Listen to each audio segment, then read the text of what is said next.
प्रिय मित्रों नमस्कार।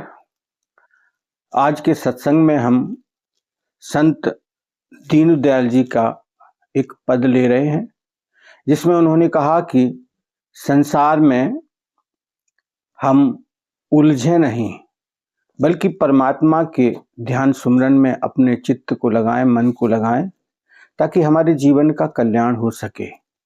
और इसी भूमिका को बड़े सुंदर भाव से व्यक्त करते हैं कि जगत में कोई नहीं है तेरा रे, जगत में कोई नहीं है तेरा रे। क्षण वृथा अभिमान त्याग दे, क्षण वृथा अभिमान त्याग दे, मेरा मेरा रे, जगत में कोई नहीं है तेरा रे।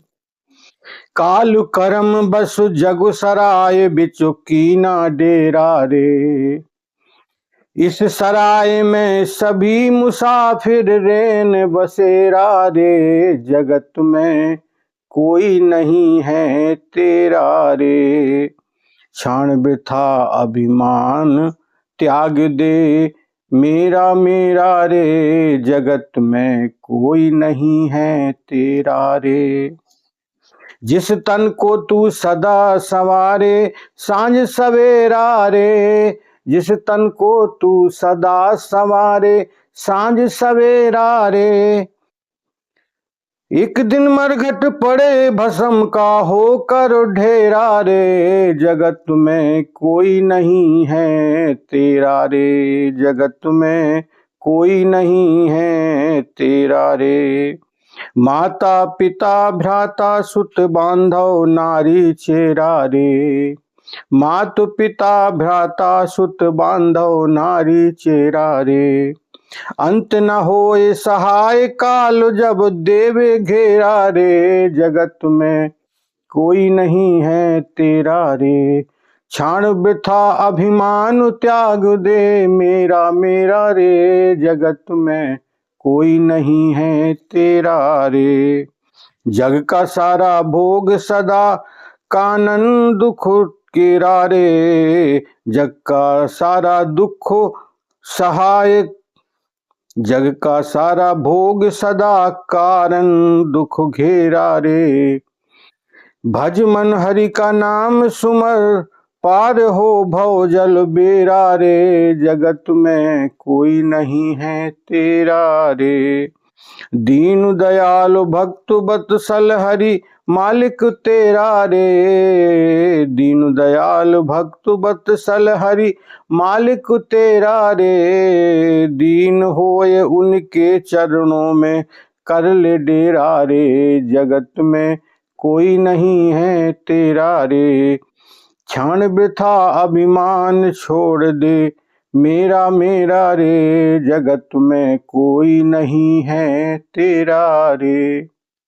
यहाँ पर बड़ी सुंदर बात कहते हैं कि भैया ये जो अभिमान है हमारे मन के अंदर, काहे का अभिमान है? ये मेरा है, और अधिक मेरा मेरा बढ़ाने के भाव में व्यक्ति का मन लगा रहता है। अभी मैंने इतना इकट्ठा किया है, अभी और इतना करूंगा, मैं मेरे का भाव बढ़ाता रहता है मन हमारा। तो यहां पर संत कहते हैं कि यहां पर तो कोई नहीं है तुम्हारा भाई, और ये व्यर्थ की उलझन में तुम लगे हुए हो। काल करम बस जग सराय बिच कीना डेरा रे, ये जो काल का चक्र चल रहा है, ये जो समय निकल रहा है, ये कोई हमारे पास ऐसा समय तो नहीं है कि हम यहाँ निरंतर रहने वाले हैं। इसलिए वो समझाते हैं कि भैया कुछ समय की बात है, एक समय वह भी आएगा जब आपका ये शरीर कार्य करना बंद कर देगा। शरीर ही नहीं बल्कि मन भी उतना बढ़िया काम नहीं करेगा। तो फिर क्या होगा? तो ये जो हमारा जो समय है वो तो निकल ही रहा है, मन भी टूटने लगेगा, हमें दिखाई भी नहीं देगा, समझ भी थोड़ा कम हो जाएगी। तो क्या करना है? इस सराय में सभी मुसाफिर, वो समझाते हैं संत, साधक समझाते हैं कि भैया ये जो संसार है एक धर्मशाला है, एक सराय है, इसमें हम कुछ समय लेकर आए हैं और ये रैन बसेरा है। रात्रि रुक कर प्रातः काल हमें यात्रा फिर से करनी पड़ेगी। यानी जो यह जीवन है, ये जो काल चक्र है, इस जीवन को पूर्ण होने के बाद हमें अगली यात्रा पर निकलना पड़ेगा। ये धर्मशाला में हम किसी होटल में हम रुकते हैं और उनका एक दिन जहां पूरा होता है, या तो अगले दिन की बुकिंग कराओ भाई, या फिर जगह खाली करो, दूसरी जगह इंतजाम करो। यही संसार की स्थिति है कि हम कुछ समय के लिए जो आए हैं, उसके बाद हमें दूसरे समय बदलेगा नहीं, बढ़ नहीं सकता है, हमें दूसरी जगह यात्रा करनी पड़ेगी। ये शरीर जर्जर हो जाएगा, मृत्यु के माध्यम से हमारा ये शरीर नष्ट हो जाएगा और फिर नया जीवन पाने के लिए हमें उस यात्रा पर निकलना पड़ेगा। तो ये सराय हुई, अभी हम हैं, इसके पहले हमारे दादाजी थे, परदादा थे, और भी कितने कितने वरिष्ठ लोग इस संसार में रह चुके और उन्होंने ये सब छोड़कर चले गए। वही क्रम में हम भी चल रहे हैं, हमारा कोई क्रम अलग से नहीं है। तो वहां पर यही बात संत समझाते हैं कि भाई आपको भी यह जगह खाली करनी पड़ेगी, ये यात्रा आगे बढ़ानी पड़ेगी। तो थोड़ा सा हमें विचार करना पड़ेगा। जिस तन को तू सदा समारे, सांझ सवेरा रे। संत कहते हैं कि इस शरीर को हम बड़ा सुंदर सजाते हैं, बड़ा इत्र लगाते हैं, बड़े बड़े सुंदर साबुन से नहलाते हैं। ये स्वाभाविक है, हमें सफाई करनी चाहिए और शरीर को स्वस्थ रखने के लिए उद्यम करना चाहिए, प्रयास करना चाहिए, और सुबह शाम जो भी हमारी सामर्थ्य है उसके अनुसार हमें इस शरीर को स्वस्थ रखने के लिए क्रियाकलाप करना चाहिए। लेकिन बस यही पूर्ण नहीं है बात, इसके अलावा कुछ और है, क्योंकि ये शरीर तो नष्ट होने वाला है। अगर हमने इसमें पूरा ध्यान दे दिया और फिर हरि सुमरन से हम वंचित हो गए अगर, तो फिर क्या होगा? फिर पश्चाताप करना पड़ेगा। तो एक दिन मरघट पड़े भस्म का होकर ढेरा ले। और इसको इतना सुंदर सजाते सजाते अपना पूरा समय इसी में लगा दिया, लेकिन ये एक क्षण वही आएगा जिस क्षण हमारे इस शरीर को लेकर के मरघट पर चार लोग ले जाएंगे और फिर वहां पर यात्रा पूर्ण हो जाएगी और फिर वहां पर अग्नि संस्कार के माध्यम से ये भस्म हो जाएगा। तो फिर क्या बचेगा हमारे पास? फिर हमारा ये शरीर तो हमारे पास नहीं होगा। तो कहते हैं कि वहां कुछ नहीं बचेगा। फिर हमारे साथ कौन जाने वाला है अगली यात्रा पर? तो यहां पर बड़े साधक सुंदर बात समझाते हैं, धर्मानुगो गच्छत जीव एका। फिर जीव के साथ केवल उसके जो कर्म हैं वही जाते हैं भाई।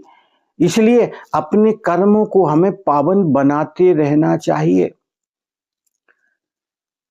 और फिर ये विचार करना है कि हम हरि सुमरन में अपने चित्त को लगा पाए या नहीं। केवल शरीर को सजाते रहे, मकान को सुंदर बनाते रहे और वस्त्र आभूषण पहनाते रहे शरीर को, ये केवल इतना ही कार्य नहीं हमारे जीवन में। इसके अलावा भी कुछ और है जो हमें प्रभु चिंतन के बाद अनुभव में आएगी बात, और वही करने के लिए हम इस जीवन में आए हैं। वही संकल्प लेकर आए थे कि प्रभु मैं आपका सुमिरन करूंगा, चिंतन करूंगा, ध्यान करूंगा और आपको अपने हृदय मंदिर में अनुभव कर पाऊंगा। लेकिन वो बात हम भूल जाते हैं संसार में आकर के। तो माता पिता भ्राता सुत बांधव नारी चेराले, हम इसी क्रम में लगे रहते हैं। सबकी सेवा शुश्रूषा करते हैं। सेवा करना परम धर्म है हमारा, लेकिन केवल यही नहीं है कर्म हमारे जीवन में, इसके अलावा और भी कुछ है, उस पर विचार करना है हमें।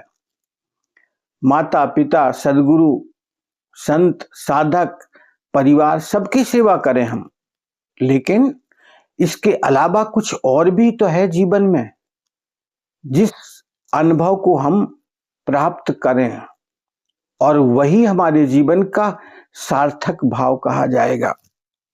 अंत न होए सहाय काल जब देबे घेरा रे, कोई भी हमारी फिर मदद करने वाला नहीं होगा। जिस समय हमारे ऊपर काल चक्र चलेगा फिर कोई भी हमारी मदद नहीं कर पाएगा। इसलिए मित्रों हमें विचार करना पड़ेगा कि भाई अब इस स्थिति में हमारी कौन मदद करेगा। वो परमात्मा का नाम चिंतन सुमरन वही तो हमारी मदद करेगा। जो हमारे साथ देने वाला है वही परम सत्य है। उसको हमें थोड़ा विचार करके जागरूक होना चाहिए। जग का सारा भोग सदा कारण दुख केरा रे, संसार का जो दुख हमारे जीवन में मिलता है हमें, वो कारण है कि अब संसार में हम डूब गए, हरि सुमरन हमने किया नहीं, तो फिर परमात्मा एक तरीका से हमारे जीवन को पवित्र बनाने के लिए कुछ भेज देता है। जैसे धोबी कपड़ा धोने के लिए साफ हो कपड़ा उस पर साबुन लगाता है, उसके बाद वो थोड़ा सा लाठी से पीटता है, उसको रगड़ता है। अब कपड़ा अगर रोए कि भाई मुझे ऐसा दर्द क्यों दिया जा रहा है, गरम गरम प्रेस करता है उसके ऊपर, तो कोई दुश्मनी थोड़ी है धोबी की उस कपड़े से।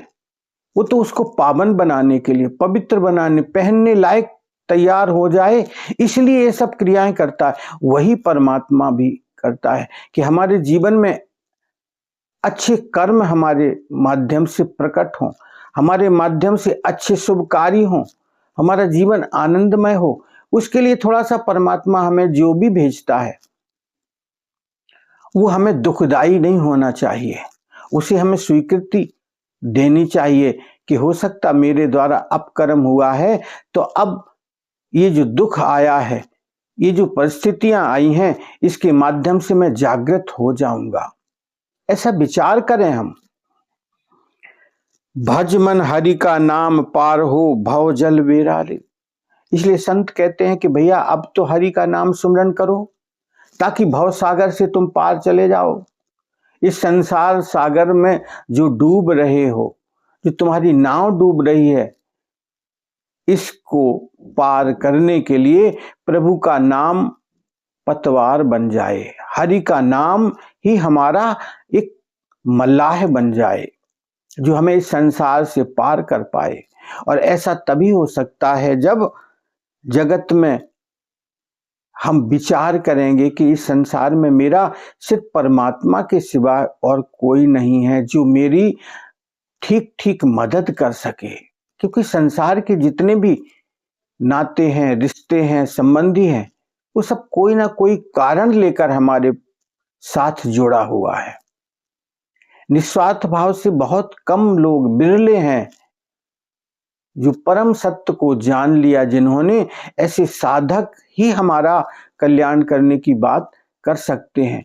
बाकी तो जो जगत के हैं, कोई भी मित्र हो हमारे, कोई भी साधक हो हमारे, कोई भी हमारे सगे संबंधी हो, सब अपने अपने कारण से जुड़े हुए हैं। उनका कुछ ना कुछ उद्देश्य है, हमारे से उपलब्धि के लिए कुछ ना कुछ हमसे पाना चाहते हैं, हमारे माध्यम से कुछ होना चाहते हैं।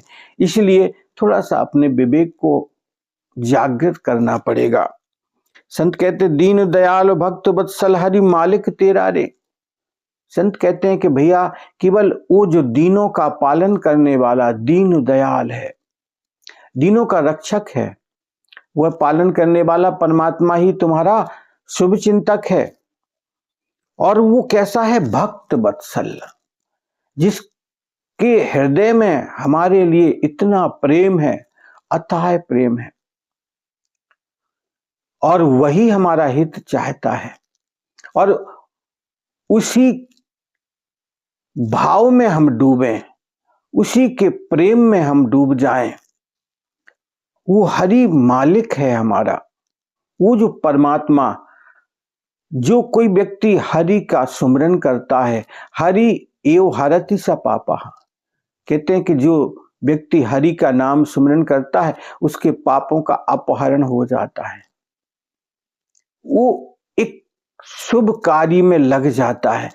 कुमारगामी अगर कोई व्यक्ति है और उसका मन अपकर्म में लगा हुआ है, यदि वो हरि का सुमिरन करता है, चिंतन करता है, हृदय से पुकारता है, तो प्रभु उसको सद्बुद्धि दे करके उसके माध्यम से शुभ कार्य करवाने लग जाते हैं।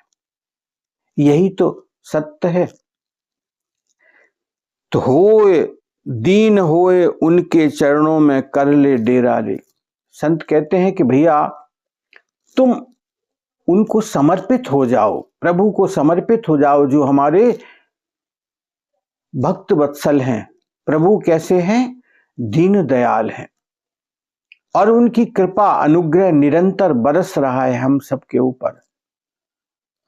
तो क्या करना है? उनके चरणों में हमें समर्पित होना है, और उनके चरणों को जब हम स्वीकार कर लेंगे तो फिर हमारा मन का परिवर्तन स्वतः होने लगेगा, और हमारे अंदर एक जागरूकता आ जाएगी, हमारा विवेक जागृत होगा, समझ विकसित हो जाएगी।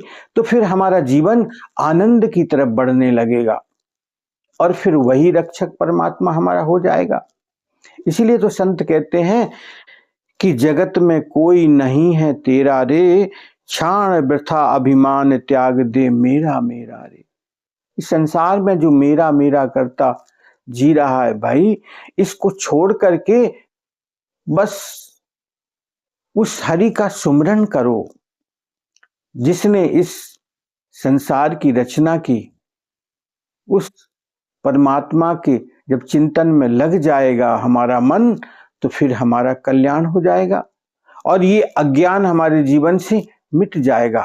तो ऐसी समझ हमें अपने पैदा करनी है, और यही जीवन का सत्य है, क्योंकि हम स्वयं उस प्रभु का प्रेम का अनुभव कर पाए, क्योंकि वही परमात्मा एक ऐसा है जो हमारा निस्वार्थ भाव से हितकारी है। बाकी संसार के लोग तो अपने अपने स्वार्थ में जुड़े हुए हैं। तो मित्रों, इस पर थोड़ा विचार करना, और तभी हम आनंद की तरफ बढ़ सकते हैं। नमस्कार।